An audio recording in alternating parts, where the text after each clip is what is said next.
original haram. Oh, beautiful, so elegant, just looking like a wow. Just looking like a wow.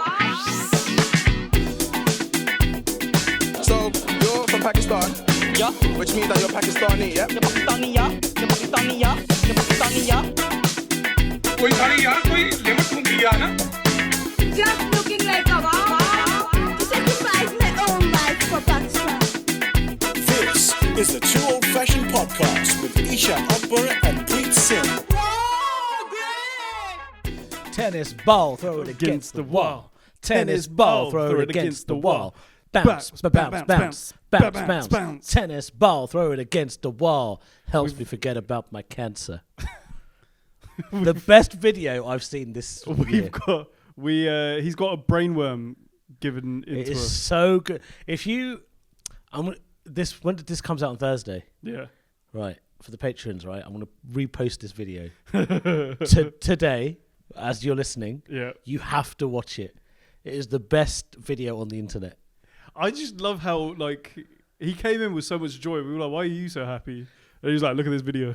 Yeah. Like- Do you know what? That's made me happy. The other thing that's made me really happy is context is everything, right? I was walking down here and there was this he was homeless or a crackhead or both. Yeah. And he was walking down the road just by Soho and he was rapping, Yeah. right? And he was rapping. He had bars, to be fair to him. He was like, what was he saying? He was like,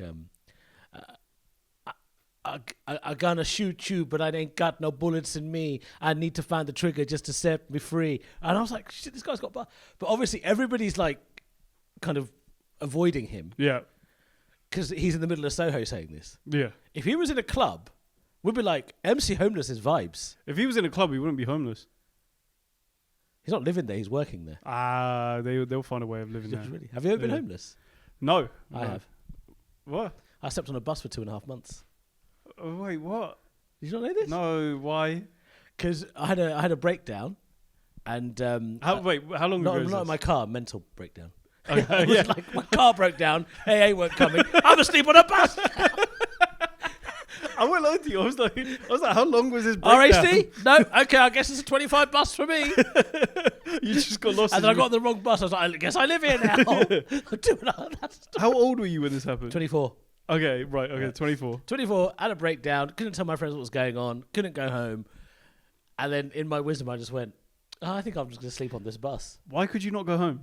It was just too much of a toxic environment at the time. Okay. And I stepped on the 25 bus when it was the Bendy bus. Do you remember the Bendy buses? Yeah. So 25 bus from Ilford to Oxford Circus. I'd get on one side, sleep, and then the bus driver would kick my foot to wake me up at Oxford Circus. I'd walk back round and sit down again. Just kept doing that. Did that for almost 2.5 months. And the homeless guy tried to steal my hearing aid.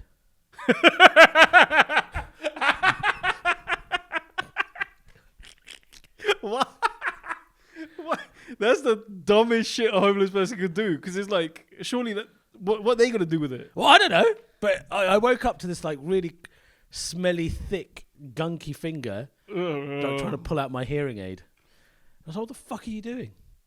There's a soup kitchen just opposite Charing Cross Station Yeah. that I would go to get food. Yeah. I had a bit of money, but money was also very tight. So there was a soup kitchen there. There was a soup kitchen in Stratford by the Theatre Royal that I would go to. Those are the two places that I would. Okay. I learned a lot about you during this podcast, right? So you were homeless for 2.5 months. Yeah. How long was this bus journey? Oh, Hours wise? from Ilford to Oxford Circus, probably an hour and a half. So every hour and a half you were getting woken up. Yeah. What were you doing during the day? Walking around, roaming around. Yeah. Yo, this is mad. Okay, so you did that for 2.5 months. Yeah, and I also felt like there was this one time I was just knackered. It's by Vauxhall, going from Vauxhall towards the Houses of Parliament. Yeah. There's this underpass thing by the bridge. Yeah. Sometimes I would just sit there. Okay. Right. Yep. Okay, that's more concerning. Yeah, but I was sitting there during the day. I wasn't a dickhead, bruv. I still had this heating on the bus. Oh, I was about to say. I was like, yeah, that's way worse. Okay, No. cool. You got the heat. And then one day I slept. One night I slept on a bench in Alexandra Palace on the ground. That's classy. Yeah. I was like, do you know what? Now I can choose my own postcode. yeah. I actually lived near Ali Pali. yeah. Oh, sorry, I can't see. I need to get to North Sorry. London. Oh. So in terms of it lasted 2.5 months. Yeah. How did you come out of it? I got tired. So you just went home. I was just like, How did it take you 2.5 months to get tired of that? I was just a bit like, oh. I reckon I got two and a half bus journeys, and I would have been. What happened was my brother was like, I know you're going through a bit of a tough time at the moment, but I think he was doing his. But we've made biryani. He was doing his GCSE mocks at the time. Yeah. He was like, I needed some help from me, and I was just like, right, fine. Fine, I guess I'll stop being homeless. Guess I'll stop being homeless now. No, bring your crayons and shit to Yeah. the underpass near GCSE mocks. How thick were you? Crayons. I just assumed it because I've met Azan. Oh, okay, yeah. Fine. Sorry, Azan. I was joking. Yeah. So yeah, that was a weird time of my life, but funny though.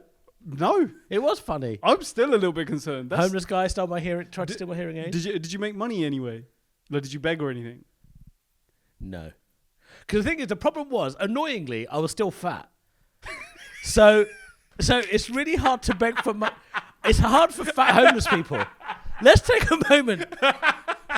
It's hard for fat homeless people because no one takes them seriously. Like, you look fat and warm.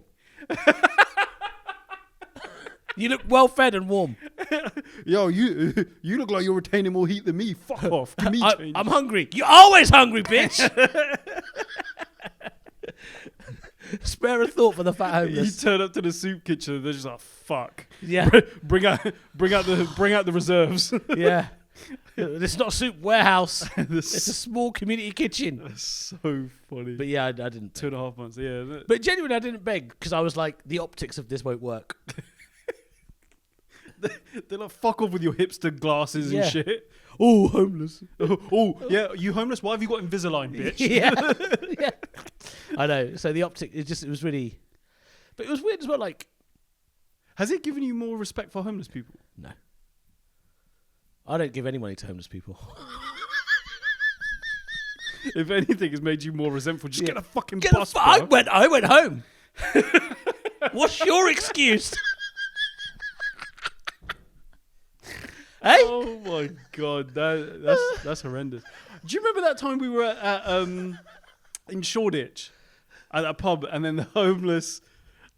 Oh, yo, one of my funniest like summer memories. This is probably a couple of years ago now, right? Yeah. So me and Ishan are in this pub garden in Shoreditch. Yeah. You'll remember as I tell the story. We were in that pub garden in Shoreditch. We had a couple of friends turn up, and it was Hubert, the comedian. Do you remember he turns up? Who? Hubert. All right, yeah. So he turns up, and he's just turned up. Previously, what had happened was this homeless dude had come over and was like, hey, can I use your phone? Yes. And we all said no, Yes. right? And he said something along the line. He obviously was like, he was fucking needed drugs. Yeah. And he turns around and goes, well, what if I just steal the phone? And I said something along the lines of, you can try it. And then Was I there? yeah, you were there. Right. And that must have pissed him off because he was like mouthing off. He gets dragged away. Hubert turns up. Yeah. He's standing by our table. And this dude, this homeless guy, has picked up a box of chicken and rice or something. And he's launched it in our general direction. And it's hit Hubert straight I in the do chest. remember this. Yeah. I do remember the chicken being thrown. Yeah. Food. I do. And Hubert's just turned up. He's With standing zero there. context. Zero context. Like literally, he's walked up. He's gone, hey guys. I do remember this. Fuck. Yeah, that was about 2 years ago. That to me, I remember that occasionally, and that just sets me off. It was just the way like Hubert just turns up. He's just like turn up to have a pint. Yeah. Bam. See, that's why I don't respect the homeless, because I would never throw chicken and rice. I genuinely, because he smelt spicy for the rest of the fucking link up. I was like, yo, that chicken was seasoned. That was good food. Yeah, I would never do that. Yeah, it was like jollof rice or something, I think. What was it? Yeah. Sick. It was either that or it was like curry rice. And I was like, both of those are good options. You shouldn't be throwing them. I'm hungry now, man. I'm salivating. Yeah, yo, I ain't saying shit. Yeah. Yeah. Good. Good. Yeah. Yeah, good. You don't know where to go from No, there, do I you? don't. You're just like, what happened there was he wanted to say something. He said it in his brain, but he just went silent. No, So it's not to... I was like, let's not put that out there. Into the... How have you been? What's been going on? I'm good. I've been doing dry Jan, Yeah. which is nice. White Ramadan. Huh? White Ramadan. White Ramadan, yeah. And I won't lie to you, Muslims, we discussed it last episode. You guys got it nailed. Every time the whites do something that Not white. Islam told you about, Not white. and then everyone else follows, dry January. Oh, I don't drink for a month. Oh, look at me, I feel detoxed. Tell me how you feel. I feel? work out 5 times a day I now. work 5 times a day. I haven't had bacon for a while. Yeah. Have you not? No, I eat bacon. Yeah, Yeah. bacon, I love bacon. Yeah, that'll change too eventually. That's the one thing. I think that's the one thing I could do that would make my parents never forgive me. What? I Stop. reckon I could be gay. I reckon I could even go trans. But if I become Muslim, they'll be like, "Oh, my son is dead." Oh, really? Yeah. What if you transitioned into a Muslim woman? Would that be? I don't think that's any worse. No, do you know what? I actually think that'd be better than just being like a straight up Muslim man because they won't have to see my face. You take it so seriously. Yeah. You'd go full, yeah. Converts always take it serious. Always, man. Converts to any. Can you convert to Sikhism? Yeah, Is that possible? Yeah, you can. But essentially, like, How there's do no you- process. You just have to be Sikh. How? What do you mean? Like, you just have to follow the teachings, live your life as a sect. But there's no like formal. There's no like initiation you don't have to say anything. No. Okay, that's interesting. So it's like, so that's why conversion never happens in Sikhism. Like, you can't convert somebody to Sikhism. Right. So okay, but if someone was just like, I am a, let's say they okay, let's say they apply themselves to the teachings of Sikhi. Yeah. They do all of that, but they still like drink or whatever. Yeah. But they're like, but I'm Sikh. Would that work? Well, yeah, then they're just a bad Sikh, isn't it? It's essentially like, do you believe in the path that the Guru has laid out for you to Right. reach God, basically? To reach God. Okay. So it's like, do you follow that path? Do you Sikhs believe in heaven and hell? That's a very complicated question. Okay. And I don't think it's for this podcast. Okay. But kind of not. Like, essentially, Sikhism, the philosophy prescribes to hell on earth, basically. Yeah. So, like, living Southall. through the...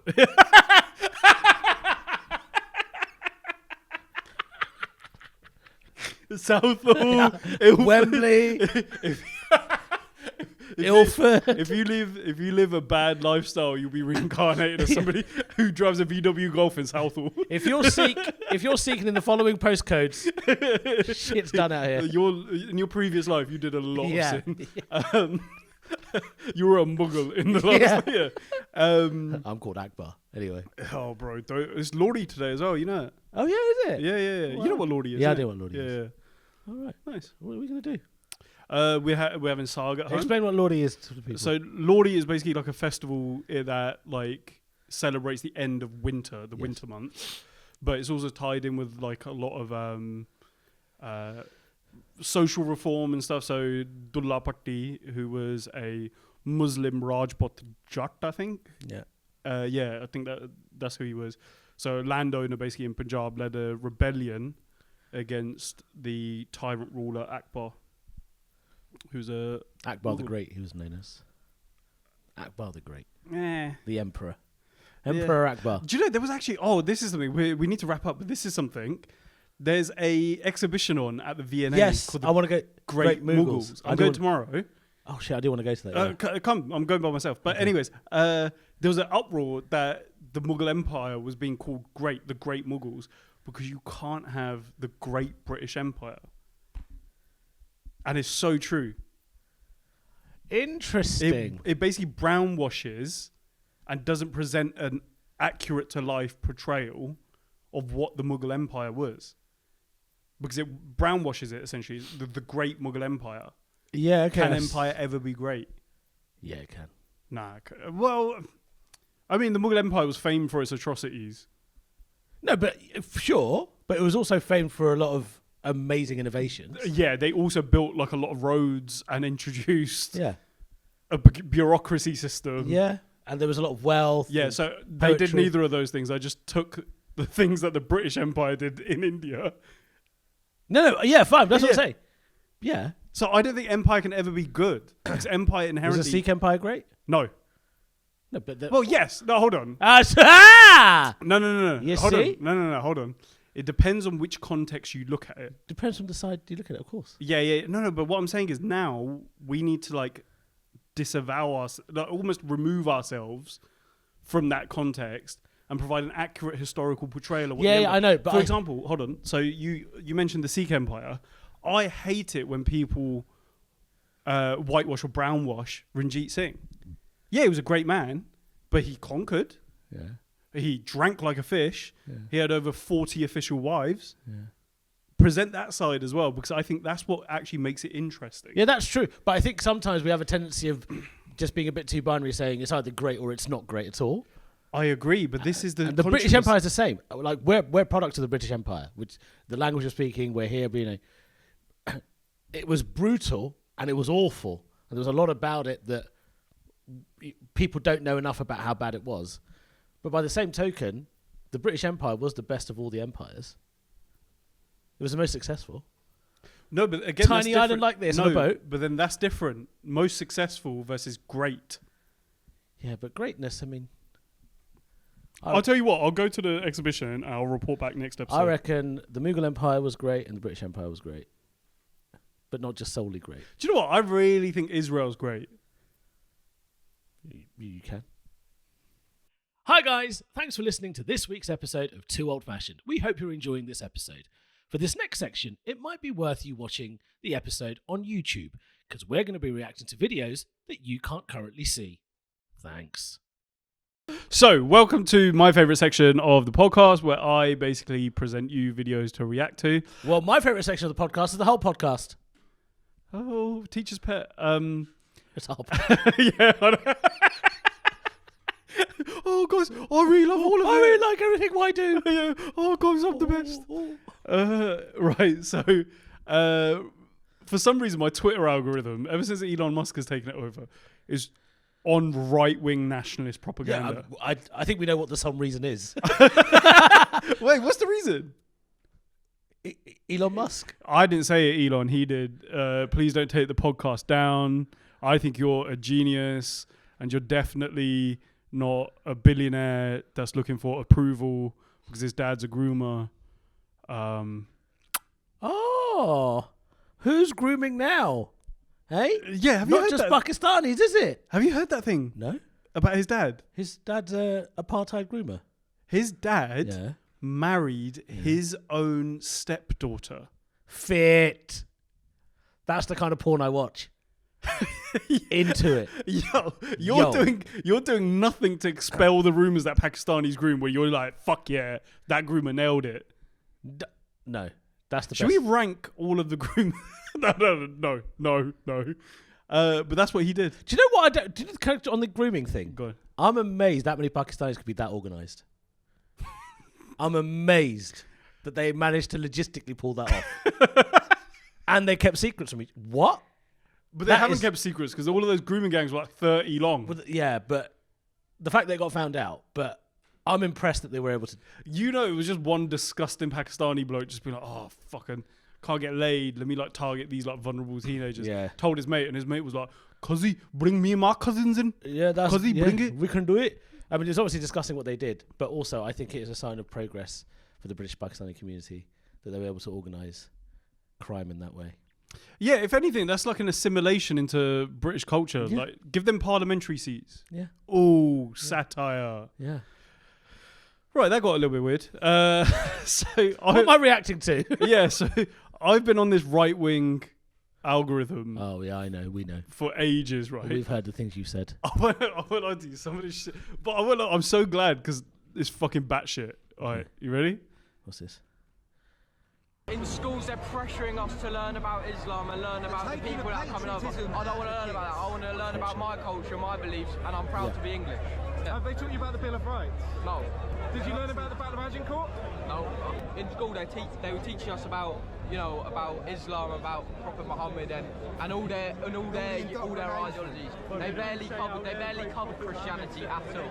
Did they tell you about how he was a warlord who brutally murdered people? They wouldn't say any of that. And when I tried to stand up and say that some of them things, I would get in trouble for it. Suspended from school because apparently I was being racist. I wasn't. I was just trying to, You're questioning an ideology. Yes, I was questioning the ideology, and in my opinion, it's not the right ideology. They're trying to take away my free speech in school. They're trying to silence me in school, to suspend me from school for, trying to stand up and discuss stuff about Islam, the wrongs of it. So they only say, Islam. So, what do you make of that, Ashan? Well, my brother's a teacher of RE philosophy and history in secondary schools. And he's Muslim, so this guy does have a point. Fucking Muslim. And he just basically said this week, so the school he teaches in is predominantly Muslim school, like in terms of the makeup of the students.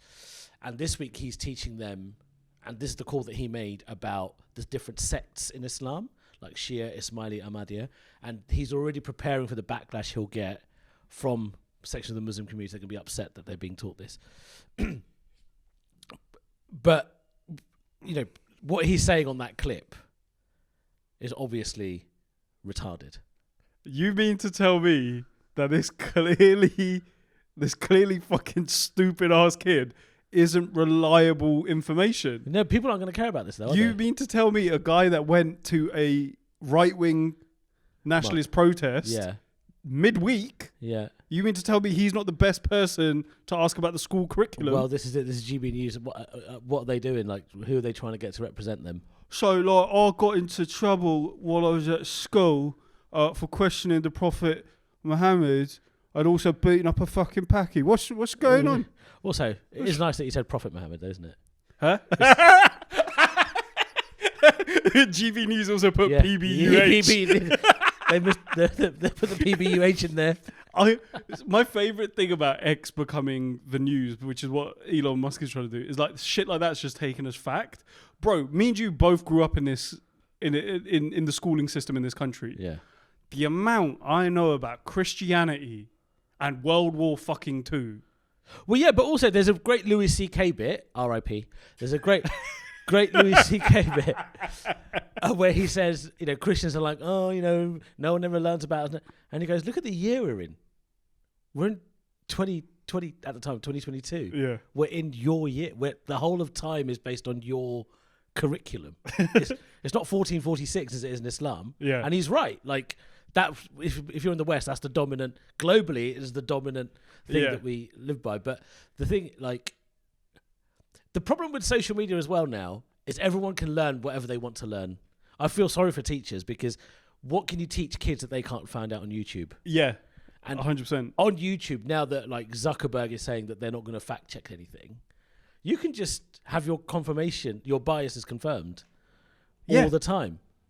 So it's quite a scary time, really. I also love the fact that the GB News reporter, he was talking about them teaching about Islam in RE, obviously. Yeah. And this guy's bringing up the Battle of Agincourt and the Bill of Rights, which is a totally different fucking subject, thick cunt. Yeah. Do you know what we should do? We should set up, an Islamic teaching centre. Well, they in exist. the heart of Essex. No, well, they exist. But I think they should do that could be our first Patreon special. We set up a Muslim school. And then you walk in as the teacher and they're like, what? Mr. Singh? First thing we're going to learn is why these fucking Muslims. But we should set up a British Asian GB News, right? Yeah. Where we basically spout the same kind of stuff as GB News, but from the other side. So why they don't teach us about English history, yeah? So we learn about English history. We go, why you fucking do this, bastard? Huh? Why you did this? Huh? Why you starve the people? Why you have the plague? Why you don't have sewers? We had sewers all this time ago. Right. Today in class, right, we're not gonna mess around with this Muslim stuff, right? So you're not gonna be taught any fucking numbers. Yeah. What? I'm sorry. Yeah.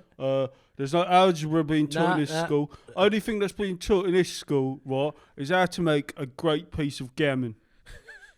There's a brilliant. My grandmother came to the UK. This is a letter that she wrote back to the family. This is early 50s. Yeah. And Fuck, your family's been here ages, isn't it? yeah, a long time. Because my grandfather, he did part of his. Well, he did an extension of his law qualification here. That's when my grandmother came with him. She wrote a letter back to the family. It was just one small letter. We've kept it in the house, and she's like, "I don't understand how these English people live the way they do. Their toilets are outside." And it was back then. Yeah. Their toilets are outside, it's freezing cold, and they don't use water to clean their behinds. This is in the 50s. Post-war, Britain would have been fucking disgusting. Whose arsehole was your grandma looking at to know that? Well, because she had to go to the toilet and be like, there's no water facilities. Shit. Okay, yeah, my bad. Sorry. There's no... and she's got toilet paper, and she's like, why are they using paper? Have these people not discovered water? Just completely bemused by them. And the thing is the problem is we saw this clip the other day where there's this view of Asians and Africans being backward and stupid, but the West, particularly Europe, just doesn't seem to understand almost anything and everything they know has come from the East. Yeah. And so it's just like... It's like bathing. Yeah. These motherfuckers weren't bathing until the Victorian times. The word shampoo is Indian. Yeah. So, like, that's where they got it from, but they're not going to realise this shit, are they? No, well, bathing was an African thing. People used to, like, literally sit on pots of hot water with, like, spices and stuff in it. Yeah. Is that why they smell so good? I don't think they still do that. Oh. That was a white man. That was Isha enacting a white man in Victorian times going to Africa and be smell like, great. that's why they smell so good. Mate, cocoa butter is my favourite smell on a person. I've got a story for you, right? You know how your grandmother wrote that lovely letter that's a historical piece? We've got one from my grandfather who moved over in the 70s. Yeah. So he moves over. He leaves behind 2 daughters. And what, did you just forget them all? No. Oh. So basically how the visa process worked was working men were brought in. Yes. Because there was labour Working age men coming over. Coming over here, fixing our fucking factories. Yeah. Not on my watch, son. Yeah. Right? So I scare myself how good I am at that. Yeah. So he comes over with his 4 sons at the time. Yeah. Leaves behind his wife and 2 kids. Has to get residency, then he can bring them over. Right. But there's a 3-year gap. And over there, what was happening was people were writing ransom notes because people knew that, okay, they've gone, they're earning big P. Yeah. So we'll kidnap people, we'll write a ransom note. They could just be earning big money just because he's brown doesn't mean he was earning big P anyway. No, yeah, okay. No, because he'd moved over here, innit? Yeah. Fucking hell, I was trying to get this story of just corker after corker. I like it. So he comes over, he gets one of these letters through, right? It used to be airmail back then. It used to take 12 days. Yeah. Gets his letter through, it's dated and stuff. Basically, if you don't send us X amount of money at this location by this day, we'll kidnap them. We'll kidnap them and stuff. He writes a letter back being like, hey, I've quit my job. By the time you're reading this, I will be back in the village. Right? Yeah. And he's like, I will meet you. He goes, I will meet you at this time, this location. Shit, bruv. Yeah. Sends it back off. The next day, quits his job. Yeah. Gets on a plane, buys a Smith & Wesson revolver, I believe. Yeah. Or some brand like that, right? Yeah. From London. Back then, you could carry firearms if you had a permit, right? Yeah. If you're going into India, there was no checks. Right. Buys a revolver here in London, takes it back with him. Yeah. Doesn't go home, gets off the plane. It's like a fucking 6-day journey. Yeah. Gets off the plane, goes to the village, doesn't go home, goes to the location that he promised to meet these men in the centre of the village. And waited. Lets off 6 shots, waited, nobody showed up, went home, had roti, 2 days later, got back on the plane, came back. That's baller. It's crazy, isn't it? Thing is, if he had to do that today, he'd have to message each other on WhatsApp the day before to just check. Check that they're still meeting. Just checking. Sharing location. Create a Facebook group. Hey, can you just forward this on to the other kidnappers, just please? let Just so them you know. know. Just want to make sure. Hey guys, just you haven't RSVP'd. Create new WhatsApp group. It's a 6-day journey. Kidnap 1956. Add new members. Yeah, Maybe delete a member. You know who knows? yeah. That's his record keeping. Every time you remove somebody, he no longer needs WhatsApp. What was your granddad's name? No, I don't want to say that. Okay, but he's like XYZ has removed Yeah. this member. Right. So, second reaction. Yeah. Have you seen these businesses that are now trying to conquer social media? So you have like restaurants, bars, shisha lounges, Oh right, filming yeah. content, and they'll just get the staff to do it. Yeah. And you can tell these staff Like like, there's this fish and chips one yeah, with that. She's quite a sweet girl. yeah. Yeah, with the mashed But chips. so like Birmingham. my favorite is where it's like they definitely get the like minimum wage workers who are just like, bro, I came here to wait tables, not be a social media star. Yeah. And I found one of these popped up. Welcome to Royal Indus in Preston. Right, so they just point to. Yeah, okay. they point to the Follow me, restaurant. We'll show you inside. Why are they holding hands and also. It's two waitresses for the two Spotify waitresses, listeners. and they look like they're being This held is our hostage, to be honest. seating area. This is our seating area. Okay. Yeah, very nice. Very nice seating area. It also looks like a This is our pub. bar, where we have your favourite drinks. Your favourite drinks, yeah. Great. Yeah. Why do they get people to do this? Low cost? There's like some 16-year-old like chicks that work there for a minimum wage, like on the weekends, Yeah. and they could not give a flying fuck about that. Can you see it on their face? They're like, Yeah, they look like they were being held hostage. it looked like a GCSE drama performance. Don't be so disrespectful to GCSE drama performances. Fair play. How dare you? Fair play. There have been some really moving performances, Fair like play. Ishan Akbar as Ali Hakim.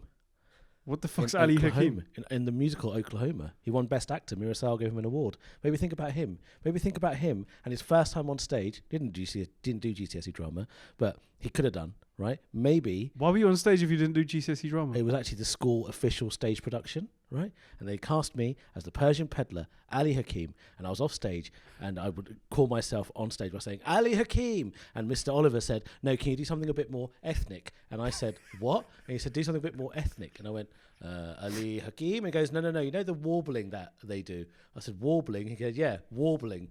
And I went, Ali Hakim. And he went, perfect. Yeah? And then maybe someone like that did that, right? At their performance. And they were like, do you know what? Maybe I could be an actor for the rest of my life. Was Ali Hakim in the play? Like, is he an actual character? Yeah, Ali Hakim, the Persian peddler. Or was it one of the ones that they made Actually, up the for Persian philandering peddler. And then, because it basically, I had to do a kissing scene. It was the middle of Ramadan, and I was too scared to kiss the girl because back then I used to fast. Yeah.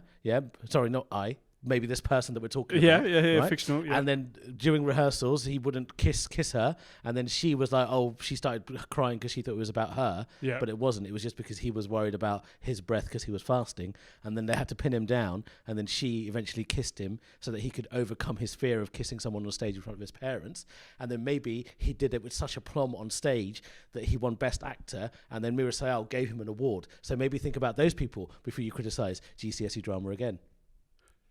It's quite a traumatizing story there. Did somebody pin you down and make you kiss someone?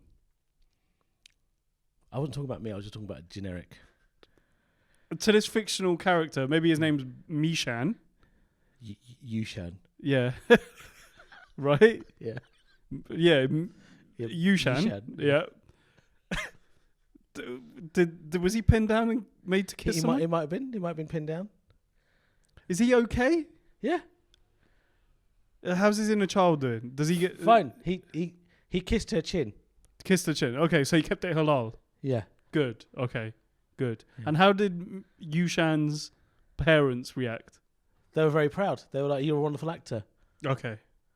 and maybe they Good. wanted to be an actor, Yeah. but then they realised they couldn't be an actor because they grew up in an immigrant household, and they wanted to, look after their family, and they did an economics degree and got a job in a bank, and it took them 10 years and the subsequent passing of their mother to feel free enough to do comedy. Maybe think about that person before you start criticising GCSE drama again. Do you know what? This conversation has... I'm really glad we've had this conversation because it really reinforced my hatred of GCSE drama. What do you think makes you so special, or Yushan so special? Yushan, yeah. What do you mean? That he does that he's too good for a career in a bank. Yushan probably never felt like he was too good. Maybe Yushan never felt good enough. Maybe when Yushan was on stage, that was the only time he actually felt good enough, when he was outside his own skin. Yeah, maybe Yushan actually just needs to work on his confidence rather than pander to crowds of people through a performance in a made-up character called Ali Hakim, where he basically okays an ethnocentric view of what immigrants are. Maybe he just went along with somebody suggesting, hey, if you do this like packy enough, that'll be fun. Maybe that was the first time, age 17, that Yushan felt seen. Think about that. Maybe at the age of 17, Yushan should have grown a pair of balls. Maybe Yushan's balls hadn't dropped at that point. Well, his tits certainly had. Yushan was actually thinner.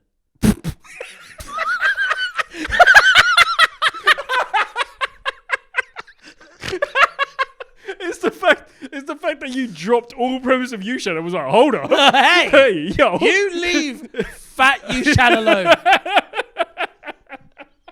Hi guys, thanks so much for listening to this week's episode of Two Old Fashioned Podcasts with me, Ishan Akbar, and him, Preet Singh. Remember, you can sign up to our Patreon for just £1 a month for life for the first 100 people that sign up. We've only got about 70 places left. You get, for £1 a month, early access, you get the Patreon afters, and you get to see early access to all our Patreon specials coming down the line. What other tiers are there? We got a £3 tier as well. We got a £10 tier.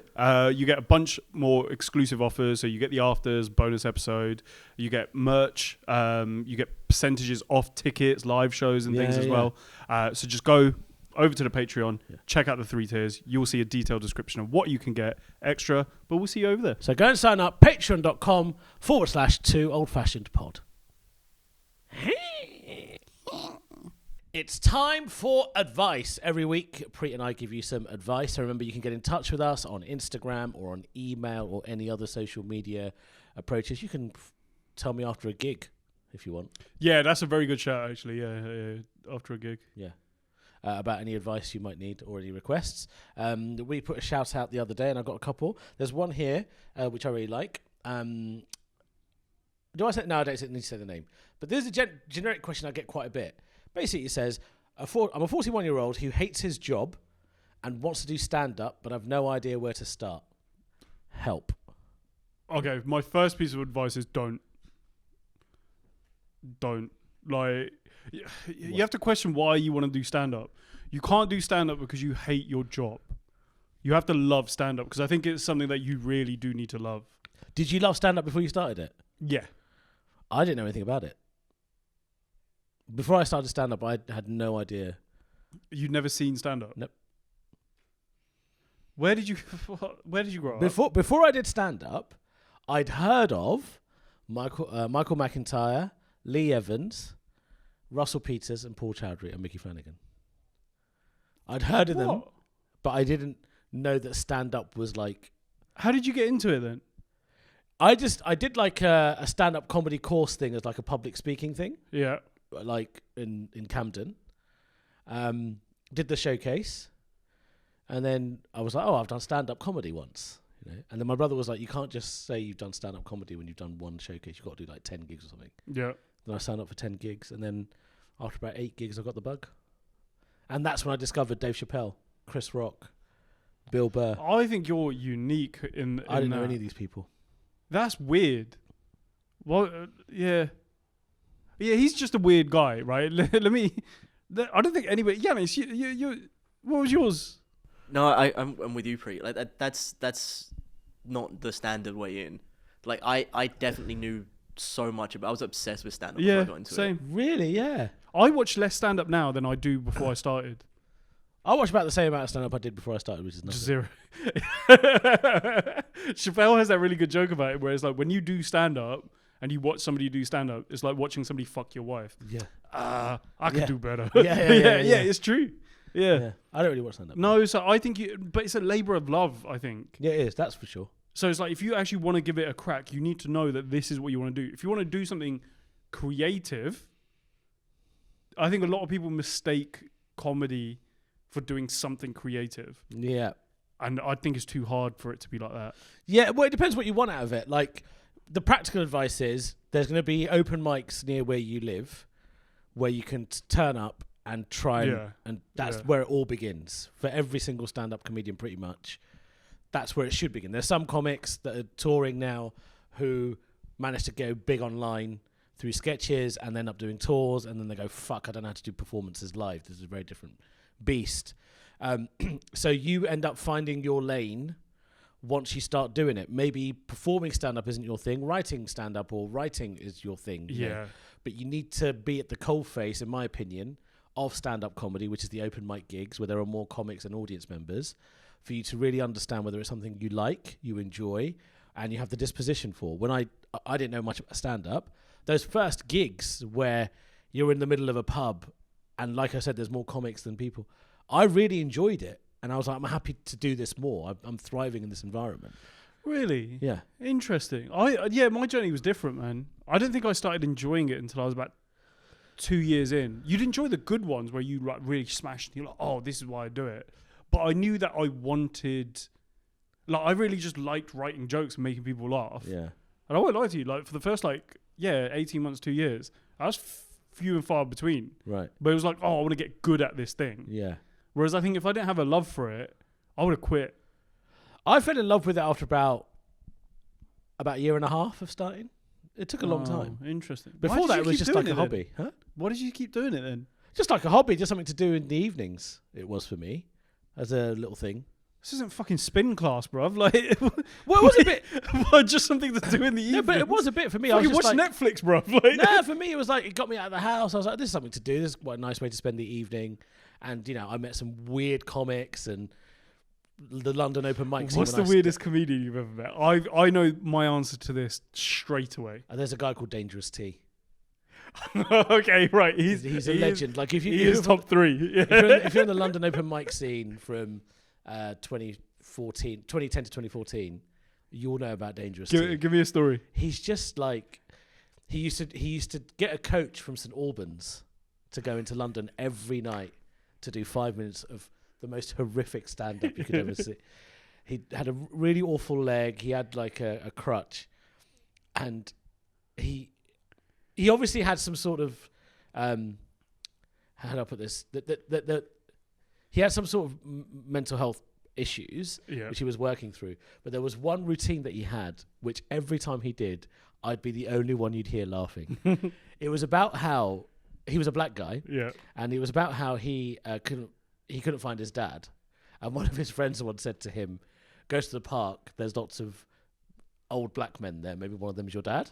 So he turned up to the park. He's like, "Yeah, but I couldn't tell black people apart from each other." Then I heard a rumor that my dad's got a big dick, so I started going up to random black men in the park, asking them if they had a big dick. And then one guy showed me his dick, and then I compared it to my dick, and I was like, these are like the same dicks. Honestly, this routine was so funny. So, like, that's why I'd go. I'd go out to be like, oh, this is just a nice way to spend the evening. That's it's really so stupid. Funny. I like, this is probably my 15th gig at the time, right? It's a very famous bringer night. I'm not going to say where, but it's a very famous bringer night. And a bringer night, for those who don't know, is where you have to bring an audience member with you. So I take the girl that I've been dating for like 2 months. I'm totally obsessed with her, right? Because she's like, oh, I really want to see you do your thing. And I was like, by about 15 gigs, I knew I had 5 minutes worth of jokes. Yeah. Right. I could make people in a bringer laugh. So I was like, yeah, okay, cool. Come, you can be my bringer. Take her along with me. And we sit down. I'm on second to last. This show goes on for like 3 hours. Right, I don't even want to be there. Like, I'm thinking about the show. Yeah, everybody knows the show, right?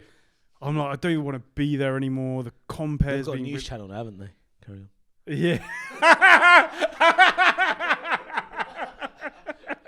That's funny. Yeah. Bro, so it's going on and on and on. The act before me, this is how batshit it is. Yeah. The act before me is, I don't even know who this person is, but they're still going because I saw them on a lineup a little while ago. He's in a trench coat. Imagine like dressed like the Undertaker, massive hat. He's doing this character of being like some detective or something in Victorian London or some shit, right? Right. For his big finale, we're in like a tight room. For his big finale, in the centre of London, he gets a knife out of his pocket. Yeah. Does a bit about, do you think this is a real knife? No, it's not a real knife. Do you think this is a real knife? Like, people are screaming and leaving the front row. Yeah. Bro, he's like, it's not a real knife. Does another joke. Yeah. Comes back to him and goes, do you think this was a real knife? The lady goes, no. He goes, it was. Takes his hat off, cuts himself across his forehead. Blood starts dripping down his face onto the stage. People are screaming. There was a lady that was like, yeah, leaves the venue. I go up. The compere doesn't know what to do because he wasn't expecting it. He brings me up. There's blood on the stage. Yeah. And to a terrified room, I do 5 minutes of airport terrorism jokes. Yeah. So the advice is wear a trench coat to stage and take a knife with you and slash your own forehead with it. How insane is that? People are insane. People are insane. But yeah, like that was my journey. But for you, like you hating your job is separate from this. But in terms of stand-up itself, the route is pretty much the same for everybody. Find open mic nights near you, go and do it, and keep doing it. The only way you get good at this is by doing it, failing, and doing it again. Doing it, failing, and doing it again. And the thing about comedy that I love, which is why I love it more than any other art form, it is the only art form that rewards age and wisdom. So if you're 41, it doesn't matter. That's a great time to start. You've got a lot of life experience. And as you get older, that's why the best comics in the world tend to be in their 50s and 60s. For women, they tend to be in their 40s and early 50s usually. I think I agree with everything you've just said. Yeah. My only thing is like really figure out, do you want to do stand-up or do you want to do something creative? Because there's a lot of avenues now. Yeah. So stand-up's not your only thing. Yeah. But try it. Yeah, try it, see it, and then, that's it. Yeah, because even for us, like, look, we're podcasting because that's the nature of the beast. It was about 10, 15 years ago where you could just do stand-up and have a very good life and earn a good living. The world has changed now, as Preet said. There are lots of different avenues. Whatever your creative outlet is that. Stand-up is a very, very difficult one in which to earn a decent living and feel like your creative juices are being catered for. So go out there, let us know, keep in touch and tell us how you're getting on. We'd love to come and see you at a gig. Well, actually, no, I wouldn't. But just let us know how it's going. If you come to Ishan's tour, come say hi though. Yeah, come say hi. Yeah. At the tour. Lovely. Chal. I've got an advice for you as well. Submission comes from a person on Instagram to my private account. Not private, my personal account. Personal, not private. Go follow it. Comedy Preet. Hi, love the podcast. Gets me through my boring morning commute. Everyone hates their job, innit? Everyone hates their job. Bro, did you have a significant commute to when you used to work? Well, for 5 years, I was travelling from Chadwell Heath to Morden. I don't know if that's long. Hour and 47 minutes. Okay, so, So, for 3 years... End of the Northern Line, bruv. Bro, for 3 years, I did a 2-hour commute as well. Yeah. There's no...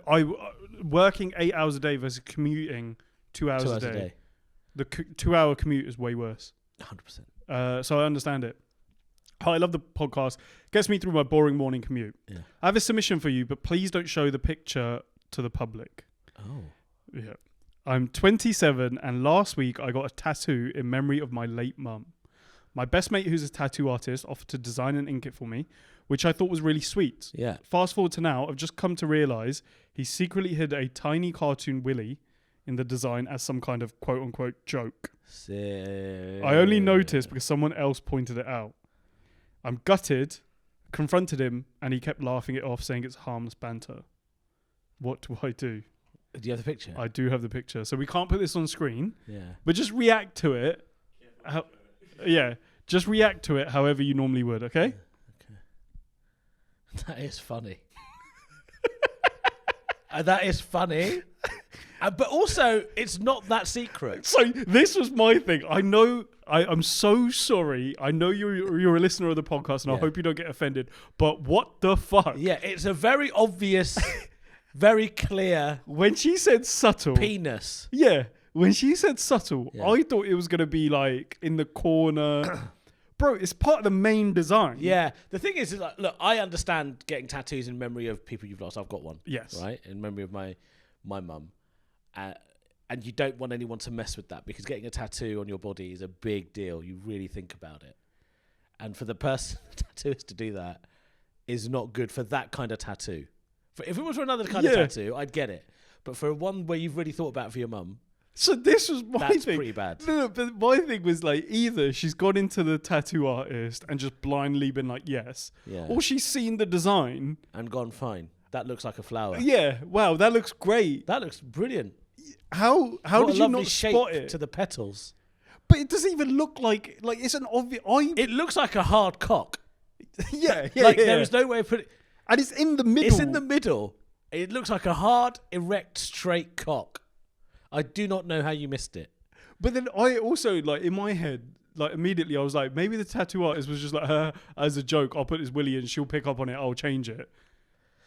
Well, hopefully they can put like a flower or something around it. Well, she's gonna need to get it covered up, and that was my serious bit of advice. Yeah. I think it's on that friend to fix it. Fix it. Yeah. Add another intricate design. Yeah. Or at least write mum on it.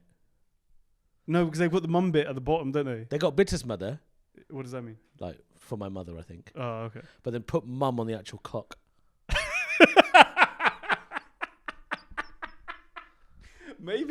Maybe the friend knows something that this person doesn't. Maybe the mum just loved dick. Yeah, maybe. So it's actually quite a sweet tribute. I once wanted to put MOT on my cock, and then when it erects, it says her afterwards. So it's mother. Because I'm a motherfucker.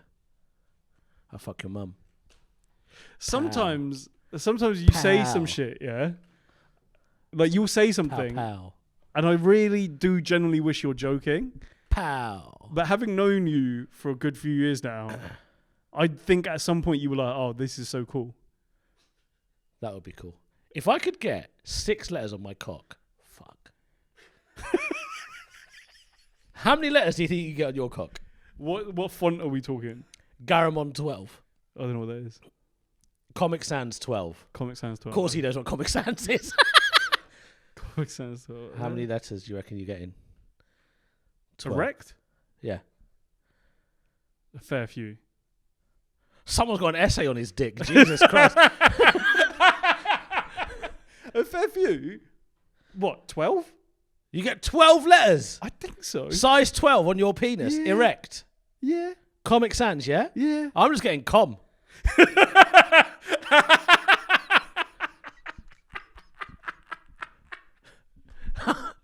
That's what I'm getting. I'm getting 3 good letters. 3 good solid letters. People think it's a reminder to myself in a different language. Yeah, I think com. 12, yeah. Are we talking like lengthways, yeah? Yeah. Yeah. No, not wrap around. No. I thought it was like on the top. Like maybe you're talking. You would only get 3 from the tip to the like the whole shaft. 12 to 15. 12 to 15 letters on your erect penis. Am I Comic Sans 12. Am I misunderstanding something here, Yanis? 3 is fucking tiny. What are you talking about? How are you getting 3? What, you triple spacing Size it? 12. Size 12 is not big. It is big. Bro, what? How are you? All right, maybe I'll get comic. Fine. No, don't try and go back on it I'll now. get comic. I can't believe from an advice section it's just turned from you outing yourself for having a really small penis. Like that? Yeah. Yeah, that's normal, isn't it?